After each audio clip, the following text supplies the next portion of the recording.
इन्हें प्रसन्न करने के लिए शनिवार व्रत रखा जाता है। व्यक्ति शनि दोष से बचने और उन्हें शांत रखने के लिए अनेक उपाय करता है। शनि कृपा से व्यक्ति को सुख और वैभव की प्राप्ति होती है। जो लोग शनिवार का व्रत करते हैं उनको पूजा के समय शनिवार व्रत कथा का श्रवण करना चाहिए। एक बार सभी 9 ग्रहों सूर्य, चंद्र, मंगल, बुध, बृहस्पति, शुक्र, शनि, राहु और केतु में बहस हो गई। कौन सबसे बड़ा है? आपस में लड़ने के बाद सभी देवराज इंद्र के पास पहुंच गए।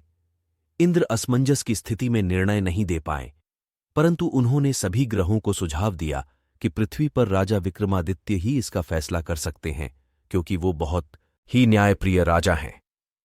सभी पृथ्वी पर राजा विक्रमादित्य के पास गए और अपने आने का कारण बताया।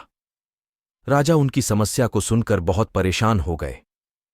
उनका चिंतित होना लाजिमी था, क्योंकि जिसको भी किसी से छोटा बताया तो वही गुस्सा कर जाएगा। राजा के काफी सोच विचार के बाद उन्हें एक उपाय सूझा। उन्होंने सुवर्ण, रजत, कांस्य, पीतल, सीसा, रांगा, जस्ता, अभ्रक और लौह से 9 सिंहासन का निर्माण करवाया। उन्हें उपर्युक्त क्रम में रख दिया गया। सबसे निवेदन किया गया कि क्रमानुसार सिंहासन पर आसन ग्रहण करें। शर्त रखा गया कि जो सबसे अंतिम में सिंहासन पर आसन ग्रहण करेगा वही सबसे छोटा माना जाएगा, जिसकी वजह से शनिदेव सबसे बाद में आसन प्राप्त कर सके और सबसे छोटे कहलाए। क्रोध के आवेश में आकर शनिदेव ने सोचा कि राजा ने यह सब जानबूझकर किया है। कुपित होकर राजा से कहा कि राजा, तू मुझे नहीं जानता। सूर्य 1 राशि में 1 महीना, चंद्रमा 2.25 महीने 2 दिन, मंगल 1.5 महीना, बृहस्पति 13 महीने, बुध और शुक्र 1-1 महीने विचरण करते हैं, लेकिन मैं 2.5 से 7.5 साल तक रहता हूं। मैंने बड़े बड़े का विनाश किया है। श्री राम की 7.5 आने पर उन्हें जंगल जंगल भटकना पड़ा और रावण की आने पर लंका को बंदरों की सेना से परास्त होना पड़ा। क्रोधित शनिदेव ने राजा से कहा कि अब आपको सावधान रहने की जरूरत है। इतना कहकर शनिदेव कुपित अवस्था में वहां से चले गए। समय गुजरता गया और कालचक्र का पहिया घूमते हुए राजा की 7.5 आ ही गई। तब शनिदेव घोड़ों का सौदागर बनकर राजा के राज्य में गए। उनके साथ अच्छे नस्ल के बहुत सारे घोड़े थे।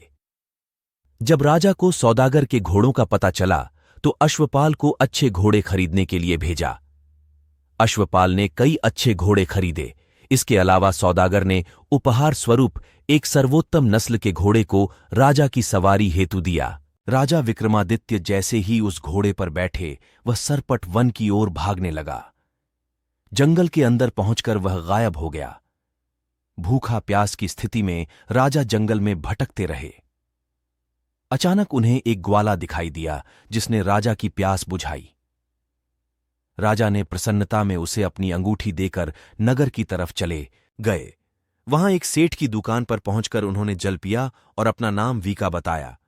भाग्यवश उस दिन सेठ की खूब आमदनी हुई। सेठ खुश होकर उन्हें अपने साथ घर लेकर गया। सेठ के घर में खूंटी पर एक हार टंगा था जिसको खूंटी निगल रही थी। कुछ ही देर में हार पूरी तरह से गायब हो गई। सेठ वापस आया तो हार गायब था। उसे लगा कि वीका ने ही उसे चुराया है। सेठ ने वीका को कोतवाल से पकड़वा दिया और दंड स्वरूप राजा उसे चोर समझकर हाथ पैर कटवा दिया।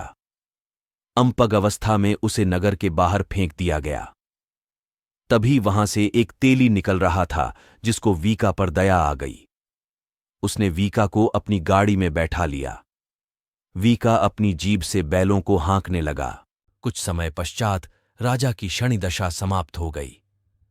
वर्षाकाल आने पर वीका मल्हार गाने लगा। एक नगर की राकुमारी मनभावनी ने मल्हार सुनकर मन ही मन प्रण कर लिया कि जो भी इस राग को गा रहा है वो उसी से ही विवाह करेगी। उन्होंने दासियों को खोजने के लिए भेजा, परंतु वापस आकर उन सभी ने बताया कि वह एक अपंग आदमी है। राजकुमारी यह जानकर भी नहीं मानी और अगले दिन ही वह अनशन पर बैठ गईं। जब लाख समझाने पर राजकुमारी नहीं मानी, तब राजा ने उस तेली को बुलावा भेजा और वीका से विवाह की तैयारी करने के लिए कहा गया। वीका से राजकुमारी का विवाह हो गया। एक दिन वीका के स्वप्न में शनिदेव ने आकर कहा कि देखा राजन, तुमने मुझे छोटा बताकर कितना दुहक झेला है। राजा ने क्षमा मांगते हुए हाथ जोड़कर कहा कि हे शनिदेव, जैसा दुख मुझे दिया है किसी और को ऐसा दुख मत देना। शनिदेव इस विनती को मान गए और कहा कि मेरे व्रत और कथा से तुम्हारे सारे कष्ट दूर हो जाएंगे।